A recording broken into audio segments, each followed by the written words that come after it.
नमस्कार. मी भाऊ तोरसेकर. तुम्ही बघत आहात प्रतिपक्ष. मित्रांनो, गेल्या साधारण 2 दशकामध्ये 3 दशकामध्ये ज्या वेगाने आपल्याकडे तंत्रज्ञानाचा विकास झाला, आपल्याकडे म्हणजे जगात झाला, आणि या जगापासून आपण अलिप्त राहू शकत नाही. ग्लोबलायझेशन नंतर अख्खं जग जवळ आलं. अख्ख्या पृथ्वी तलाला ग्लोबल व्हिलेज असंही म्हटलं गेलं. आणि त्यामुळे जगात ज्या घडामोडी घडतात, तंत्रज्ञानाचा विकास होतो, ते तुमच्यापर्यंत पोहोचायला आता वेळ लागत नाही. आणि ज्या वेळेला हे तंत्रज्ञान विकसित होत जातं आणि समाजाच्या विविध घटकांमध्ये, घराघरामध्ये, माणसापर्यंत जाऊन पोहोचतं, तेव्हा त्याचा स्वाभाविक प्रभाव हा समाज मनावर, माणसाच्या मनावर होतो. आणि त्यानुसार त्याच्या कारणाने माणसामधल्या नात्यामध्ये सुद्धा फरक पडत जातो. एक दुसऱ्याशी माणूस वर्तन जे करतो, वागणूक जी असते, त्यामध्ये सुद्धा फार मोठा बघता बघता फरक पडत जातो. तो चटकन कळत नाही, पण 15-20 वर्षानंतर तो फरक कळतो. आणि म्हणूनच जितका तो प्रभाव जगण्याच्या इतर गोष्टीवर पडला, बघता बघता लँडलाईन सोडून आपण मोबाईलवर आलो. मोबाईलवर आता युट्यूब, टीव्ही चॅनल सगळं दिसतं. एकमेकाशी, अमेरिकेत बसलेल्या माणसाशी मी स्वतः लाईव्ह माझ्या चेहऱ्यासकट, चित्रणासकट थेट फोनवर बोलू शकतो. इथपर्यंत आपण येऊन पोहोचलो. ज्या वेळेला याचा प्रभाव आपल्या मानवी जीवनावर, अगदी वैयक्तिक जीवनावर पडतो, तर सार्वजनिक जीवनावर आणि समूह जीवनावर पडणं अपरिहार्य असतं. आणि त्यामुळेच जे राजकारण पक्ष बनवून विचारधारांच्या आधारावर आणि संघटनात्मक पातळीवर जे राजकारण आधीच्या 50-55 वर्षात चालू होतं, ते हळूहळू मागे पडून आता परसेप्शन आणि नॅरेटिव्ह यांचं राजकारण सुरू झालं. पूर्वीच्या काळात, म्हणजे 100-200 वर्षापूर्वी मागे जात, तर राजकारण हे रक्तलांछित असायचं. एक सत्ता उलथून पाडायची, तर ती उलथून पाडण्यासाठी लढाया व्हायच्या. शेकडो आणि हजारो लोक त्या लढाईमध्ये मारले जायचे. दुसरं महायुद्ध असो, पहिलं महायुद्ध असो, त्याच्या अलीकडच्या काळात छोट्या छोट्या देशांमध्ये, छोट्या छोट्या राज्यांमध्ये एक दुसऱ्यावर मात करण्यासाठी हजारो हजारो लोकांनी, लक्षावधी लोकांनी आपल्या रक्ताची आणि प्राणांची आहुती दिलेली. पण जसजसं जग बदलत गेलं आणि आधुनिक युगात येत गेलं आणि तंत्रज्ञानाचा विकास झाला, तसतसं तलवार बाजूला ठेवून संख्याबळावर आणि लोकशाहीच्या मार्गाने, निवडणुकीच्या मार्गाने तख्ता पलट किंवा सत्ता परिवर्तन व्हायला लागलं.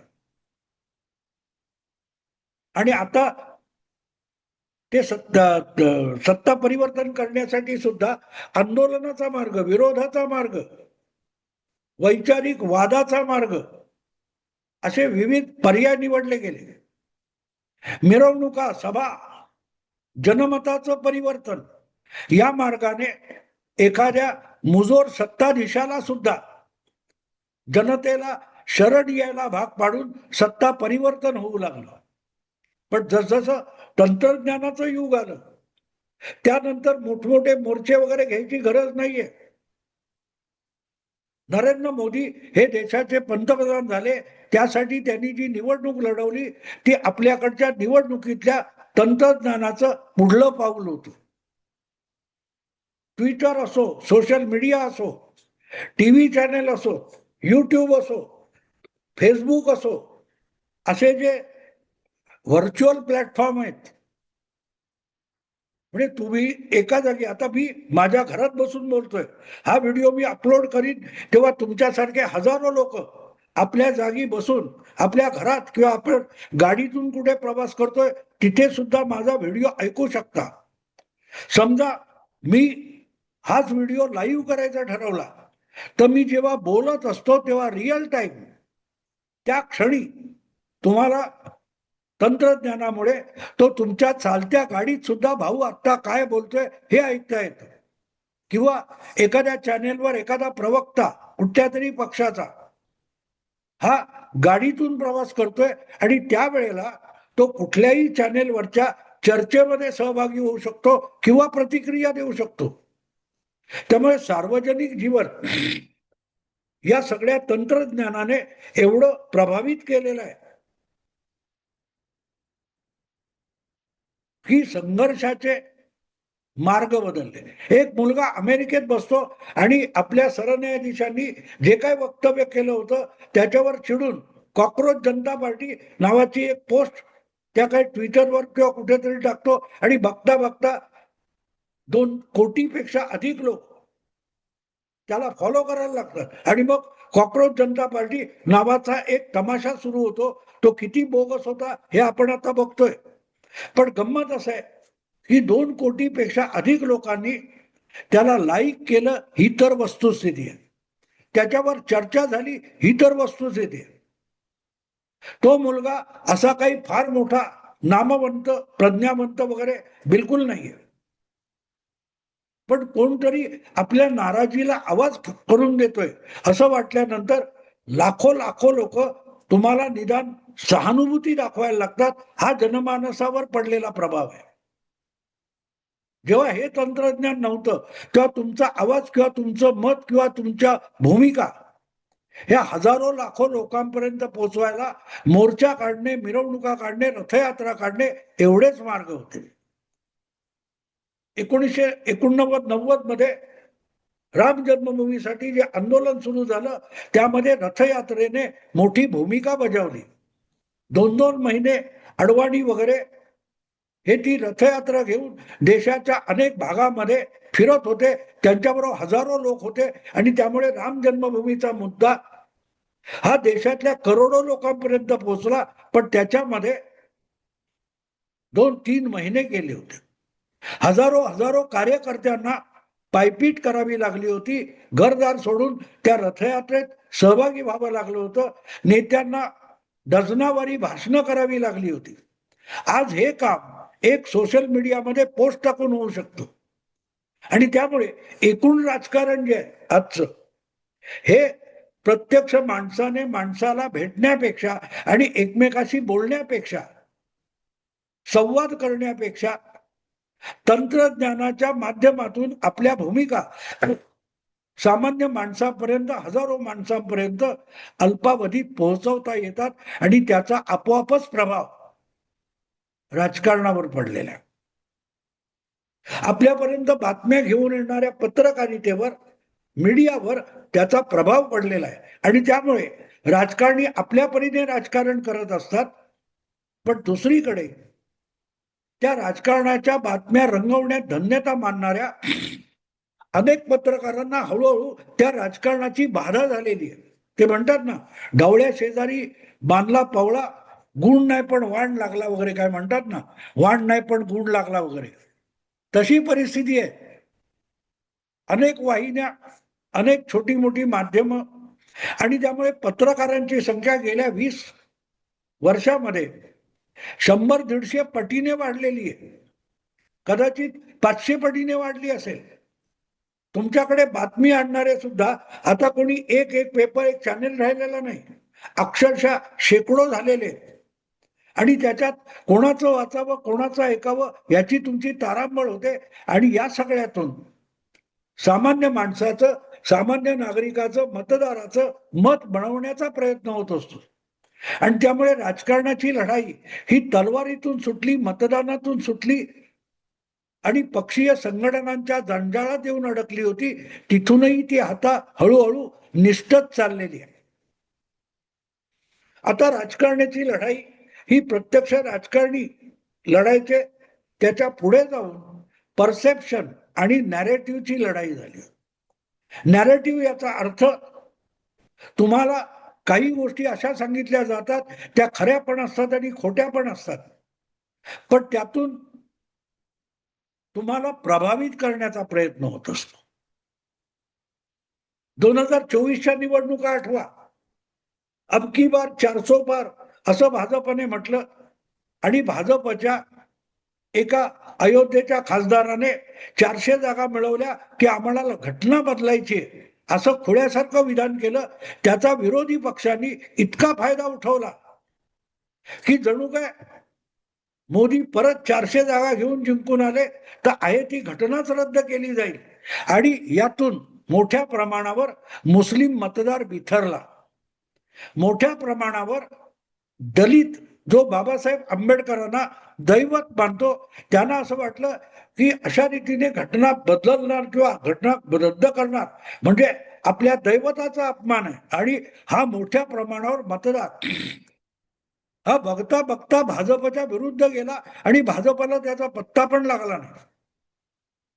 पण तो एक नॅरेटिव्ह होता, दादांत खोटं लोकांच्या मनावर बिंबवणारा असा तो नॅरेटिव्ह होता. कथाकथन होतं, वास्तवाचा मागमूस त्यात नव्हता, पण तो लोकांना प्रभावित करून गेला. याला नॅरेटिव्हची लढाई म्हणतात. तुम्हाला आठवत असेल त्या निकालानंतर भाजपचे महाराष्ट्रातले नेते देवेंद्र फडणवीस हे वारंवार सांगायचे की आम्ही नॅरेटिव्हची लढाई हरलो. तो नॅरेटिव्ह म्हणजे काय? तुम्हाला भ्रमित आणि प्रभावित करणारं कथाकथन. हे कथाकथन त्या परसेप्शन पासून सुरू होतं.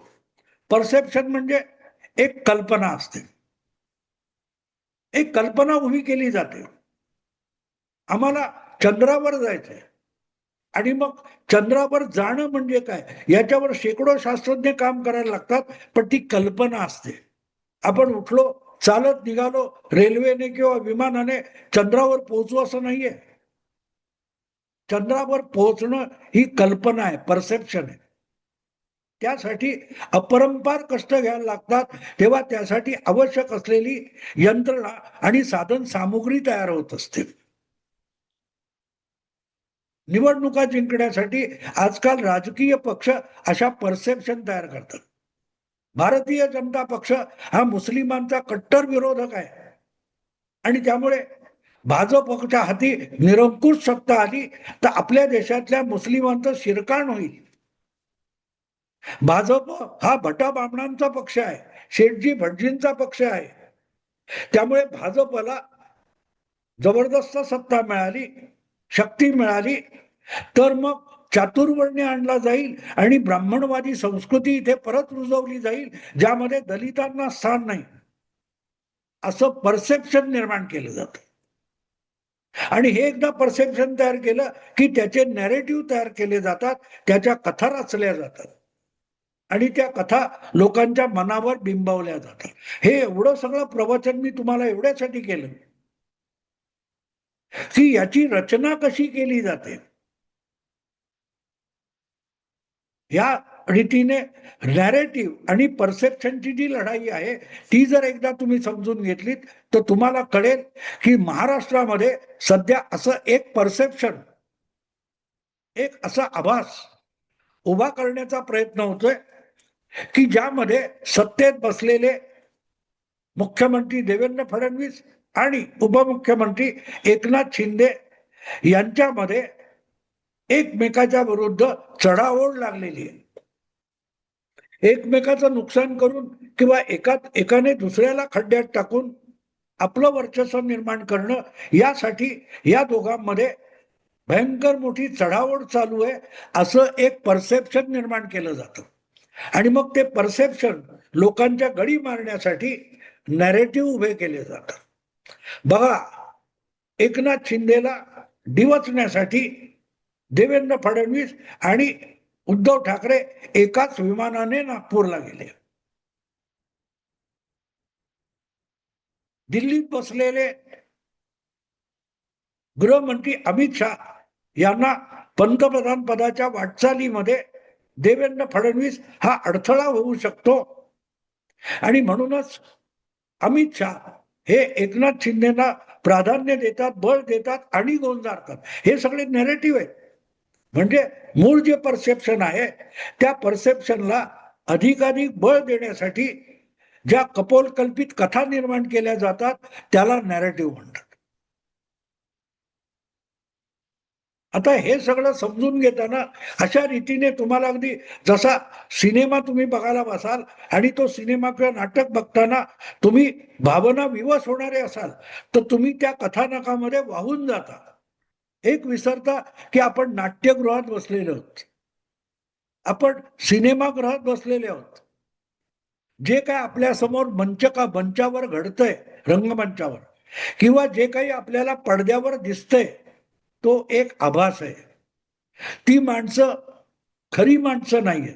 त्यांच्यातल्या लढाया, भांडणं, प्रेम हे सगळं आभास आहे.